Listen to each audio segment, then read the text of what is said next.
Hello पिलामाने आज आम विजु पट्टनायक एंड हिज डाकोटार SGB2 देखा ठीक अच्छे आम प्रीवियस क्लास रे SGB1 देखी तो आज आम SGB2 देखा कौन रही SGB2 रे तो देख ये आरंभ हो SGB2 तो SGB2 रे कौन रही Many of Viju's adventures in air were in fact with his Dakotas only. He with his Dakota that he got from Pangar flew to Indonesia and brought back the Indonesian leaders when the Dutch planes were flying around to shoot his aircraft down. During the war in Kashmir with Pakistan, he also supplied necessary things to Indian soldiers with his Dakota. For his contribution to Indonesian independence, the government of Indonesia has honored him with the title of Bhumiputra, which means the son of the soil, and one of the Dakotas is kept in Indonesia in the memory of Biju even today. तो कौन Harvard रही देखी ना एडभेंचर आम जाचे दुसाहसिक कार्य air अर्थ वायुरे बा आकाश रे इंडोनेशियन से देशर अधिवासी लीडर्स नेतृगण बा नेतृवृंद फ्लाइंग अर्थ उड़ाण बा उड़ीबा शूट अर्थ गुली मारिबापी बा एयरक्राफ्ट डाउन तल खसापी सप्लाइड जोगाण नेसेसारी अत्यावश्यक इंडियन सोल्जर्स भारतीय सैनिक कंट्रीब्यूशन अवदान इंडिपेंडेंस स्वाधीनता गवर्नमेंट है सरकार ऑनर्ड सम्मानित टाइटल अर्थ नाम केप्ट रखागला मेमोरी स्मृति रे टुडे है आज ठीक अच्छे तुम ये हार्डवर्ड को वीडियो पॉज कर लिखि नहीं पार एवं आम एक्सप्लेन करने कौन रही paragraph 3 many of Biju's adventure in air तो मेनी ऑफ बिजुस एडवेंचर तो बिजुंकर अनेक दुसाहसिक कार्य गुड़ाक इन एयर ता वायु ही रही अर्थात विमान रे उड़ला बेले ही रही we are in fact with his Dakota only ता वास्तव में केवल डाकोटा सहित ही रही he with his Dakota that he got from पानगर ही विथ हिज डाकोटा से और डाकोटा सहित जोटा कि ही गॉट फ्रॉम पानगर जहाँ से पानगर रु पाइथिले बा पानगर रु किनिथिले फ्ल्यू टू इंडोनेशिया को उड़ान भरिले एंड ब्रॉट बैक एवं फेरे आनिले द इंडोनेशियन लीडर्स से इंडोनेशियार नेतृगण को व्हेन जते बेले कि the Dutch planes were flying जो डच विमान गुड़ाक उड़ूला around to shoot his aircraft down तांकर विमान चारिपटे तांकर विमान को गुली करी तल खसई देवाई जितेबले से माने डच विमान सब उड़ूला सेतबले से जो विमानटी पानगढ़ किणी तो से विमान से इंडोनेशिया उड़ान भरले जितेबले कि इंडोनेशिया स्वाधीन होगापाई से आम को साहाय्य मागिले और नेहरू तांको साहाय्य हाथ बढ़ाई तो बिजु पट्टनायक जे थे प्रथम व्यक्ति जे विमान नहीं इंडोनेशिया जाते सेठार नेतृगण को रक्षा करते ठीक अच्छे जदिओ विपद संकुल परिस्थिति थिला तांको डच माने बा डच विमान गुड़ाक गुली मारी खसई देवाई गोड़ाऊले तो से मुहूर्त से मुकुली आसी से नेता मान को मुकुली आनी पारे ठीक अच्छे नेक्स्ट देखा during the war in Kashmir with Pakistan during अर्थ समय the war in Kashmir with Pakistan जितेबाला आमर काश्मीर पाकिस्तान युद्ध होता से समय ही ऑल्सो सप्लाइड से जोगाई देते नेसेसारी थिंग्स अत्यावश्यक द्रव्य गुड़ाक टू इंडियन सोल्जर्स भारतीय सैनिक मान को विथ हिज डाकोटा से डाकोटा मध्यम तो से डाकोटा द्वारा से जो काश्मीर पाकिस्तान युद्ध होता से अत्यावश्यक सामग्री जोगाई देते for his contribution to Indonesian independence तांकर से जो अवदान रही इंडोनेशियार स्वाधीनता बा स्वाधीनता प्रति जो अवदान रही द गवर्नमेंट ऑफ इंडोनेशिया तो इंडोनेशियार सरकार हाज ऑनर्ड हिम तांको सम्मानित करिसेंती विथ द टाइटल क्यों नाम भूमिपुत्र नाम अर्थात the son of the soil ଅର୍ଥାତ୍ ମାଟିର ସନ୍ତାନ ବା ମାଟିର ପୁଅ ବା ଭୂମିର ପୁତ୍ର ବୋଲି ତାଙ୍କୁ ସମ୍ବୋଧନ କରିଛନ୍ତି ବା ସମ୍ମାନିତ କରିଛନ୍ତି।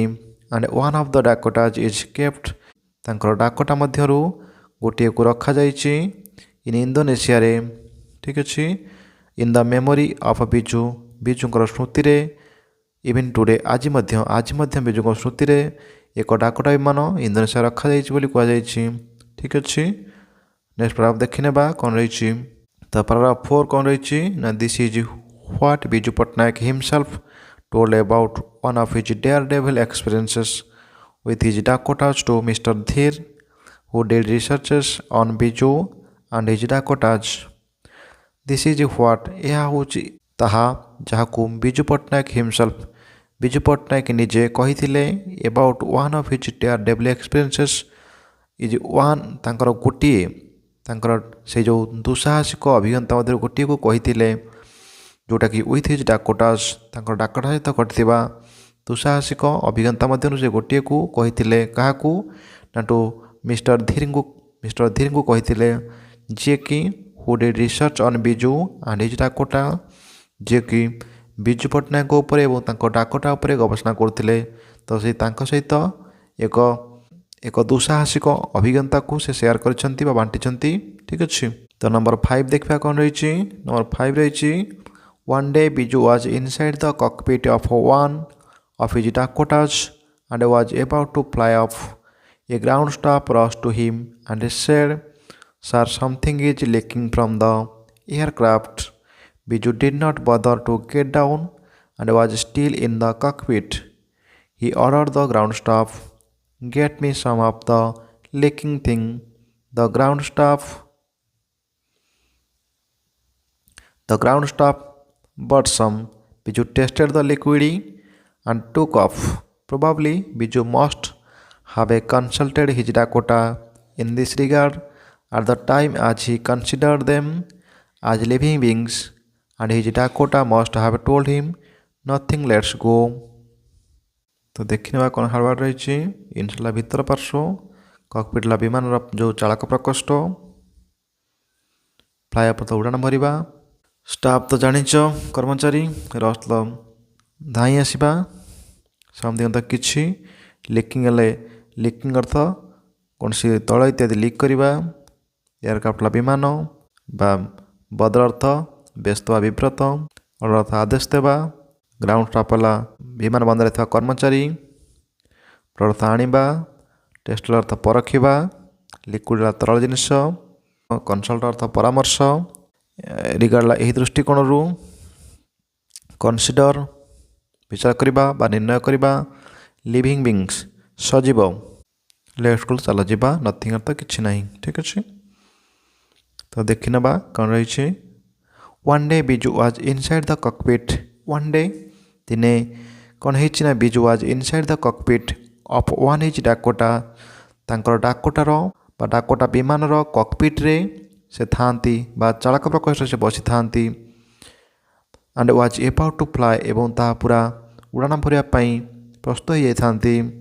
ଏ ground staff rushed to him and said, ତ ବିମାନ ବନ୍ଦର ଜଣେ କର୍ମଚାରୀ ବା ଯାହାକୁ ଆମେ ଗ୍ରାଉଣ୍ଡ ଷ୍ଟାଫ୍ କହୁଛେ, ଏ ରସ୍ ଟୁ ହିମ୍ ତାଙ୍କୁ ଗୋଡ଼ାଇ ଗଲେ ବା ଧାଇଁ ଗଲେ, ଆଣ୍ଡ ସେଡ୍ ଏବଂ କହିଲେ କି sir something is leaking from the aircraft.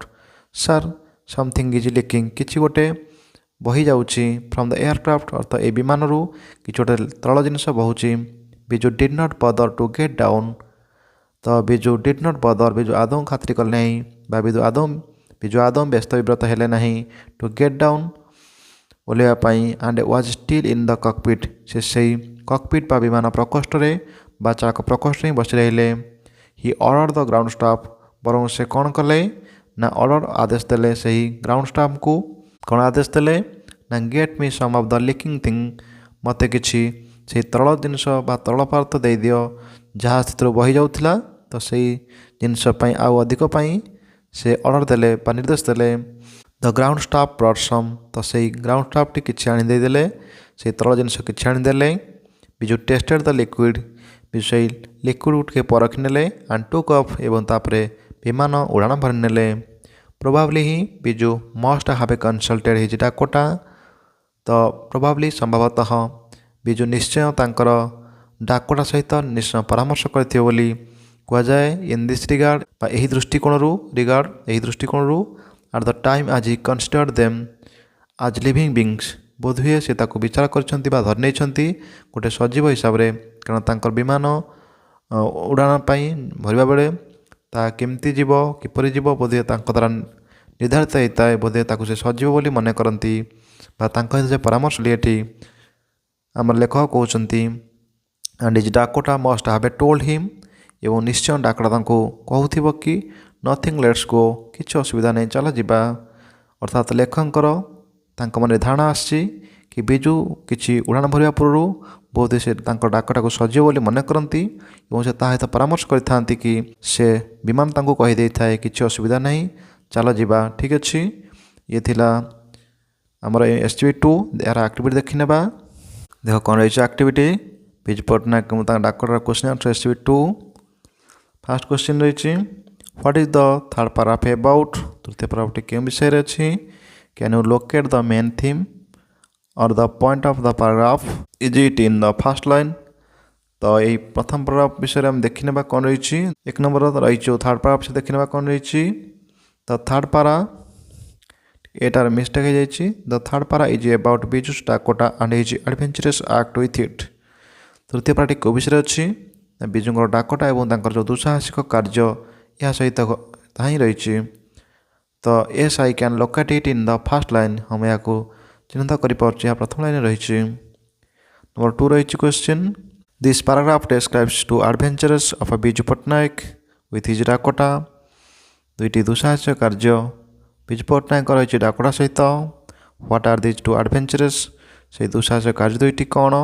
Where did ଦେ ହାପନ୍, ସେମାନେ କେତେବେଳେ ଘଟିଥିଲେ। ତ ଲେଖିପାରିବା this paragraph describes two adventures of Biju Patnaik with his Dakota. ଦୁଇଟି ଘଟଣା ଘଟିଥିଲା ବିଜୁ ପଟ୍ଟନାୟକର ଡାକଟା ସହିତ।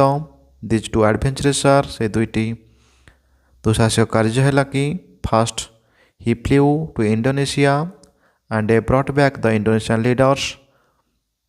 ଇଣ୍ଡୋନେସିଆ ଉଡ଼ାଣ ଭରିଥିଲେ ଏବଂ ବା ତାଙ୍କର ଇଣ୍ଡୋନେସିଆର ନେତାମାନଙ୍କୁ ଫେରାଇ ଆଣିଥିଲେ। And the second is during the war in Kashmir with Pakistan. ଯେତେବେଳେ କାଶ୍ମୀରରେ ପାକିସ୍ତାନ ସହିତ ଯୁଦ୍ଧ ହେଲା, he supplied necessary things for soldiers. ତ ସୈନିକମାନଙ୍କୁ ସେ ଅତି ଆବଶ୍ୟକ ଦ୍ରବ୍ୟ ଯୋଗାଇ ଦେଇଥିଲେ, ଠିକ୍ ଅଛି। ତ ନମ୍ବର 3 ଦେଖିବା କ'ଣ ରହିଛି। Who did he bring back from Indonesia, ସେ କାହାକୁ ଇଣ୍ଡୋନେସିଆରେ ଫେରାଇ ଆଣିଥିଲେ। ଜଷ୍ଟ ରିପିଟ୍ ହେଇଛି ନା he brought back the Indonesian leaders from Indonesia. ଇଣ୍ଡୋନେସିଆରୁ ସେ ଇଣ୍ଡୋନେସିଆ ନେତାମାନଙ୍କୁ ଫେରାଇ ଆଣିଥିଲେ ଯେତେବେଳେ ଡଚ୍ ମାନେ ତାଙ୍କୁ କବଳିତ ରଖିଥିଲେ। ତ 4 ରହିଛି was it a daredevil or risk taking job, why. ଏହା ଗୋଟେ ଦୁଃସାହସିକ କାର୍ଯ୍ୟ ଅଟେ କି, କାହିଁକି ନା ହଁ ଏସ୍ ହଁ it was a daredevil and risk taking job.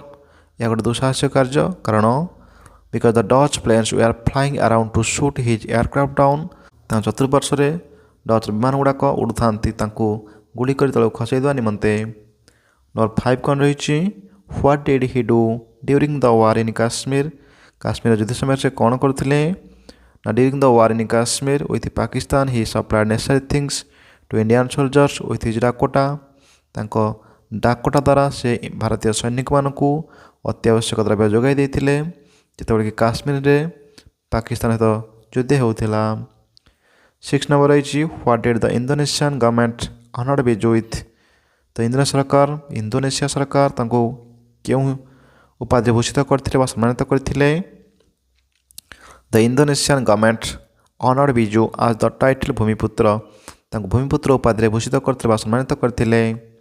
Number 7 ରହିଛି what is the meaning of Bhumiputra. The meaning of Bhumiputra is the son of the soil. ତ ମାଟିର ସନ୍ତାନ ବା ମାଟିର ପୁଅ ବୋଲି ତାକୁ ଆମେ ଆକ୍ଷରିକ ଓଡ଼ିଆରେ କହିପାରିବା। ନମ୍ବର 8 ଦେଖିବା କ'ଣ ରହିଛି। What are the paragraph 4 and 5 about. Paragraph 4 ଏବଂ 5 କେଉଁ ବିଷୟରେ ରହିଛି। Can you locate the theme and main ideas. The paragraph 4 and 5 about Biju's daredevil experiences. ତାଙ୍କର ଦୁଃସାହସିକ କାର୍ଯ୍ୟ ବା ଦୁଃସାହସିକ ଅଭିଜ୍ଞତା ବିଷୟରେ ରହିଛି। Which we are provided by mister Dhir. ଏହା ମିଷ୍ଟର ଧୀରଙ୍କ ଦ୍ୱାରା ପ୍ରଦାନ କରାଯାଇଛି। The main idea is at the last, ଶେଷକୁ ରହିଛି। ତ 9 ନମ୍ବର କ୍ୱେଶ୍ଚିନ୍ ଦେଖିବା। Who did Biju tell one of his who did Biju tell one of his daredevil experiences तो से दुसाहसिक अभिज्ञता गोटा को से क्या कहते ना Biju told one of his daredevil experiences to mister Dhir तो मिस्टर धीर को सी कहते से दुसाहसिक अभिज्ञता मध्य गोटे व्हाट वर्क डिड मिस्टर धीर डू 10 नंबर कहुई मिस्टर धीर क्यों काम करती ना मिस्टर धीर did research on Biju and his Dakota से कौन करते ना गवेषणा करते बिजु डाकोटा उपरे नंबर 11 रही why did the ground staff rush to Biju कहीं ग्राउंड स्टाफ बिजु को अटकाइवाई धाई गले the ground staff rush to Biju because they noticed कारण से अवगत है जाना पाइले जे something was leaking from the aircraft जे कौन से तल पदार्थ से विमान बहुत जाना पाइले अटकाइवाई धाई गले नंबर 12 रही what did Biju ask the ground staff to do Biju कौन कहले से ग्राउंड स्टाफ को कौन करने Biju ask the ground staff to give some of the leaking things किसी से तल पदार्थ से ग्राउंड स्टाफ को कहले नंबर 13 रही what did Biju do with the liquid से लिक्विड से कौन कले तो बिजु कौन कले ना बिजु से तल पदार्थ टे परखी नेले नंबर 14 रही did he stop or fly से अटकिल ना उड़ीगले he took off with taking the leaking things से लीकिंग थिंग को लेकर से कौन उड़ाना भरले नंबर 15 रही did Biju really consult his Dakota or the writer think so प्रकृत में बिजु कौन से डाकोटा सहित किसी परामर्श करते ना लेखक एपरी भावी तो आंसर है know the writer think so that Biju consult with his Dakota कारण प्रकृत से सेमती किसी न थाए केवल लेखक भावना लेखक सेमती भावी नंबर 16 रही which word in the last but one sentence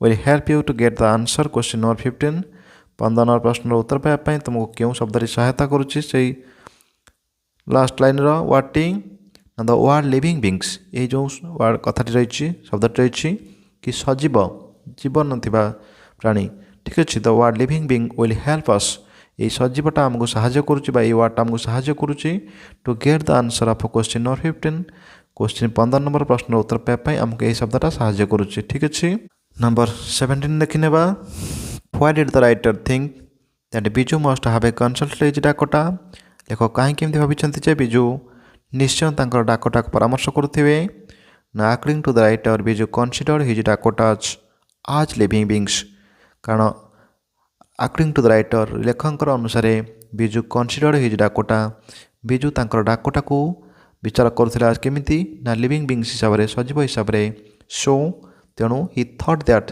से भावुले जे Biju must have a consulted his Dakota Biju निश्चय रूपे डाकोटा सहित परामर्श करेंगे नंबर 18 रही what does the writer think the Dakota must have a told Biju तो लेखक कौन भावुंट कि डाकोटा निश्चय कहूथो बोली the writer thinks that the Dakota must have a told Biju लेखक भावी कि डाकोटा निश्चय कही नथिंग लेट्स गो किसी असुविधा नहीं चल जा नंबर 19 रही last question do you like Biju as a person तुम्हें बिजु गोटे व्यक्ति हिसाब से पसंद करुच कि व्हाई कहीं हाँ आम पसंद करुचु कारण एस हाँ वी विल लाइक बिजु आम निश्चय बिजु को पसंद करवा एज ए पर्सन गोटे व्यक्ति हिसाब से बिकज कारण ही वाज ए ब्रेव से गोटे साहसी एंड ए ट्रू पेट्रियट एवं गोटे सचोट देशप्रेमी हिसाब से आम पसंद करुचु ठीक अच्छे ये सरी जाए तुम बोथ SP1 एंड 2